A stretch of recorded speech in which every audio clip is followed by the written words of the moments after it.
Am I the a-hole for pretending to be a ghost to scare off my roommate's girlfriend? I, 24M, share an old Victorian house with my roommate, Kyle, 25M.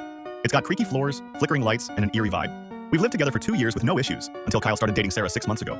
At first, Sarah seemed fine, but before I knew it, she was practically living with us. She hogged the living room, left her clothes and makeup everywhere, and constantly ate my food, even the stuff I labeled. I asked Kyle to talk to her about boundaries, but he just shrugged and said, "Relax, it's not a big deal."